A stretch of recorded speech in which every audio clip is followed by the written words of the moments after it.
This is SportsMap All Night with Bill Schmid on the SportsMap Radio Network. Presented by Rocket Mortgage.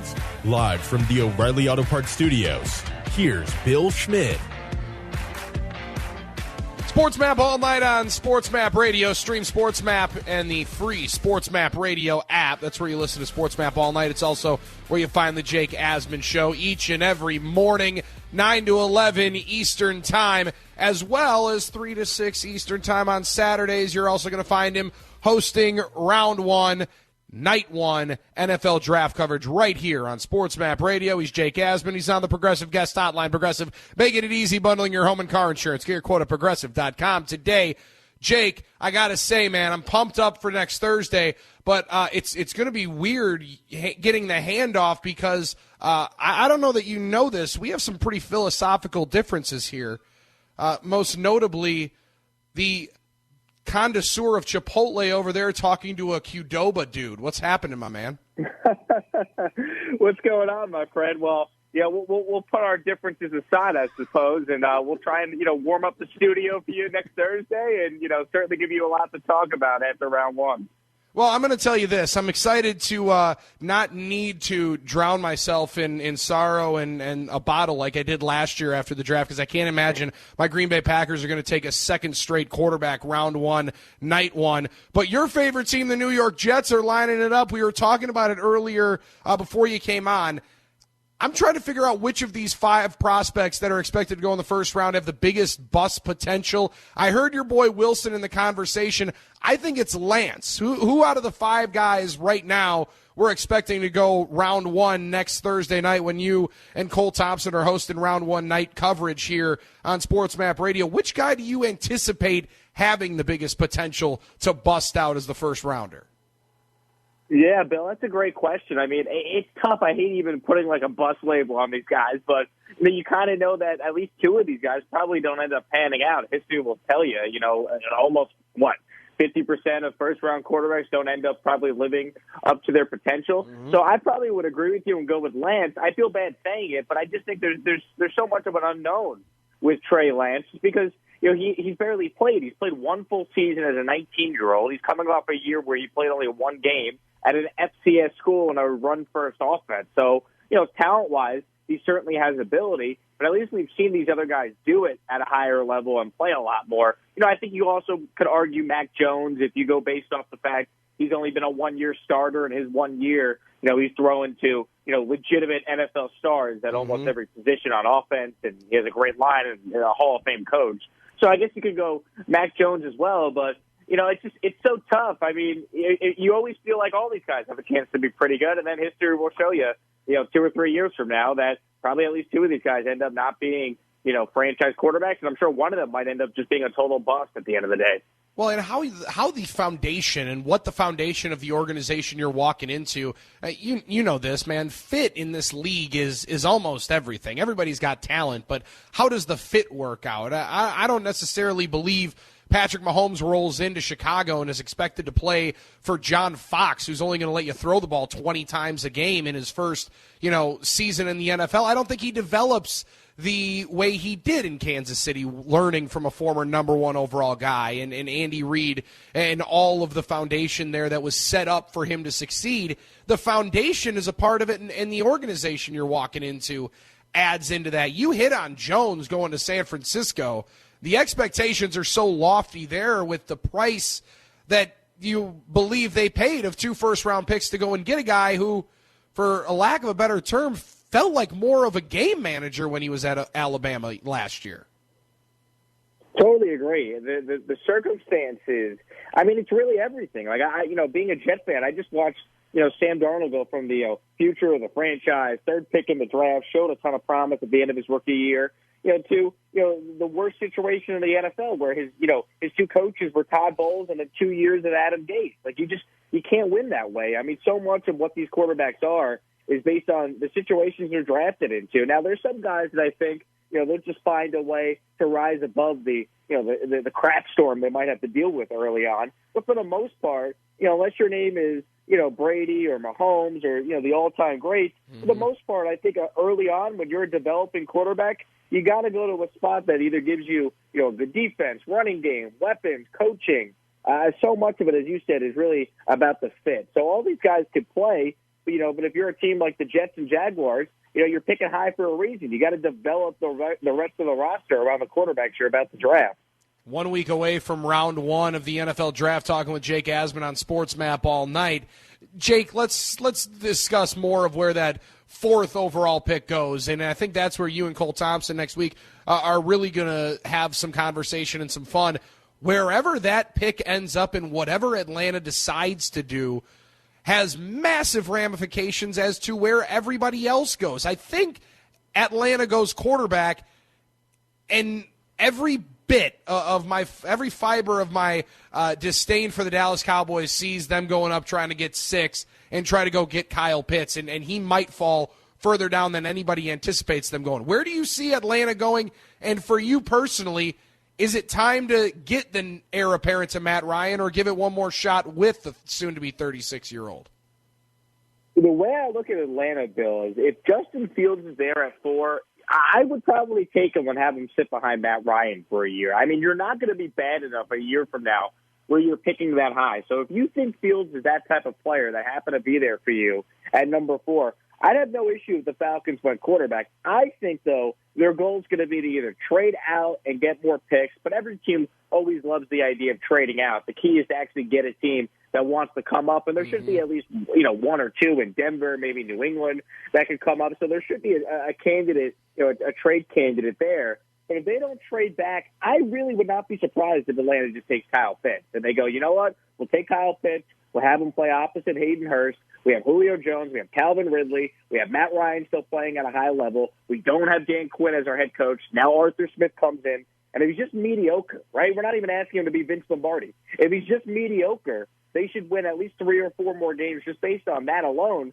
given the fact they blew all these games the last couple of years with Quinn coaching them. So Atlanta's in a tough spot because obviously you want to balance your long-term future while also still trying to give, your all-time quarterback, Matt Ryan, a legitimate chance to win. If I'm them and Fields is there, no issue taking him. But I think they end up taking Kyle Pitts, and I think that offense has a chance to be lethal if that is the case. Where do you see right now Fields ends up? There's so much speculation about it. If he drops near 7, 8, I think he's destined for Chicago because I know they have to make a move there. Where do you end up seeing Fields playing his ball in 2021?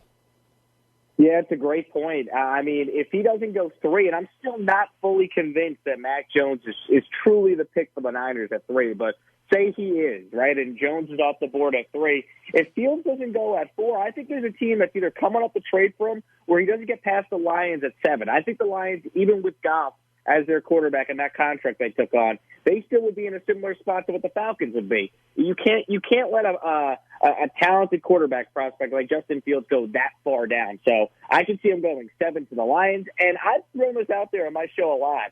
Carolina at 8, even with Sam Darnold, they could still take a quarterback and have some competition there. They didn't give up a huge haul to get Sam. They have until after the draft to officially pick up that 5th-year option. To me, the Darnold trade for the Panthers was more about just getting some quarterback insurance in case all 5 of the top quarterbacks are off the board when they're picking at number 8. Now they don't have to take a quarterback, but if someone were to fall into number 8, I could see that team going quarterback. So I can see Fields there as well. It is just a fascinating draft with these quarterbacks because there's some mocks where you probably have all 5 guys gone before the top 10, and other mocks where maybe there's a guy that slides down to number 19 to Washington or number 20 with the Bears. So I don't think anyone really knows how this is going to unfold just yet. Time for 2 more draft questions with Jake Asman, host of our NFL Draft Show right here on SportsMap Radio 1 week from tonight for round 1. And then we got to get into your New York Knicks. I'm not going to ask you about the Yankees. I'm not going to make you live that down here on a thirsty Thursday. We're trying to cheer people up on SportsMap all night. They won a game tonight, though, Bill. Hey, we're just 6 runs. It was a miracle. Well, talk about miracles. We'll talk about a miracle that my boy Andrew Carlson just got in the 3 plays that pay later on in the show for your against your Boston Red Sox. A little bit of hatred that you might like there. Where do you see the wide receiver spot, man? Everything has dialed in, it feels like, with Jamar Chase as the number 1 guy. I'm still just so enthralled with Jalen Waddle. I love that skill set. I think he's such a freak athlete that you throw him in zone scheme offenses. He fits in with speed like Hill and toughness more of a Deebo Samuel. Which wide receiver is your favorite going into the draft next week? I love Devontae Smith, and I think we're so quick to he's he doesn't have the size. It's like, did we not just watch this guy electrify college football this past year? Not even this year. I mean, this guy is a freshman, scores the game-winning touchdown pass from Tua in that national title game against Georgia. I love Devontae Smith. I think a lot of where he goes will be dependent on the team that takes him and how they use him. But there's nothing that guy does poorly as a football player. Like, that guy, if you get him in the right system, I mean, he's an X factor out there on the field. Now, I'd be good with Waddle. I'd be good with Chase. I'd be good with any of those guys. I just think we're so quick to talk about height and weight this time of year, and sometimes you need to just use your eyeballs and say, hey, the guy that dominated college football and won the Heisman, that's the guy you should take to be part of your offense. Who's your favorite draft prospect you're expecting to see go in round 1 when you and Cole Thompson are doing the draft show next week on SportsMap Radio? Oh, it's Zach Wilson. Come on, he's the franchise quarterback of the New York Jets. It's got to be Wilson. Even though he's a chicken guy in his bowl, Jake? Yeah, I'll tell you what, Bill. I'm a half chicken, half steak guy to maximize my bowl, but I respect a guy that's putting protein on his bowl. I mean, Justin Fields had a salad. What are we doing here? That's true. Yeah, you can't trust a guy like that. You also can't trust a guy that doesn't eat dairy. That's what Aaron Rodgers' situation up here in Green Bay was. That's why so many people disdain him, and we're still somehow happy about Jordan Love getting selected at 26 last year. What's going on with Julius Randle? Thibodeau, dude, I thought he was going to run this young crew into the ground. Instead, he's just maximized Barrett and turned Julius Randle into one of the freaks on the block in the league. It's incredible, dude. I got a lot of heat when the Knicks hired Thibodeau, and I was one of the few that said that was a great hire. I wasn't trying to couch it. I just think he's the perfect coach for what this team is needed. There is actually a lot more talent on the Knicks than maybe some realize, but they're not overly talented. They have a nice young core. Emmanuel Quickley's become one of the steals of the draft as a rookie. R.J. Barrett in year 2 has been sensational. But Thibodeau comes in and he just holds guys accountable. Guys want to play for him. I mean, he had to shut down the practice facility today just so we could tell the team to not show up to get extra shots in because they don't play till Saturday. I mean, imagine, the players on the Knicks love playing for Tibbs and love playing basketball so much that they wanted to show up to practice that the coach had to shut down the facility. I mean, it's just been a dream season for them. I mean, best case scenario going into the year, I thought they could compete in that playing game because the NBA expanded. They can compete in that playing tournament.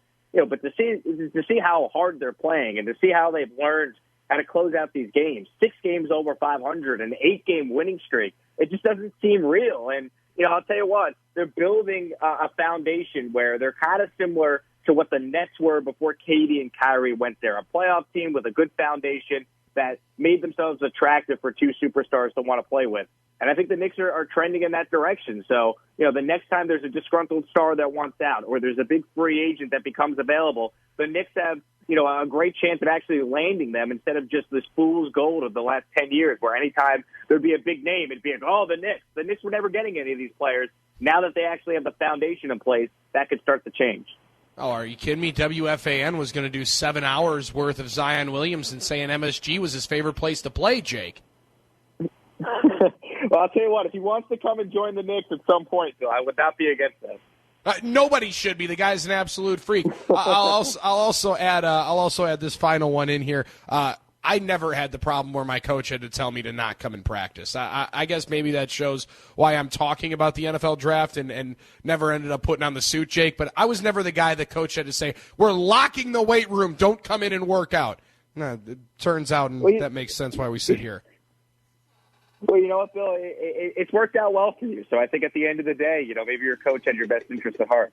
That's true. That's a good point. That's Jake Asman. That's why we love having Jake Asman on the show. He's the host of the Jake Asman Show, 9 to 11 mornings here on SportsMap Radio. Also 3 to 6 Saturdays on SportsMap Radio, and he anchors our draft night coverage 1 week from tonight with Cole Thompson. Hudson Mason, also Howard Balls are a part of the coverage. Thanks for hopping on, dude. Love it. I'll talk to you next week. Anytime, Bill. Thanks for having me, man. Good to have you back on the air.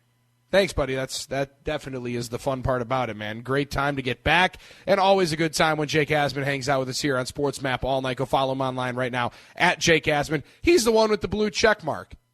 As much as that'll frustrate some folks on the station. Go buy and save on home insurance with Progressive's new Home Quote Explorer, only at Progressive.com. Back in a flash at SportsMap All Night.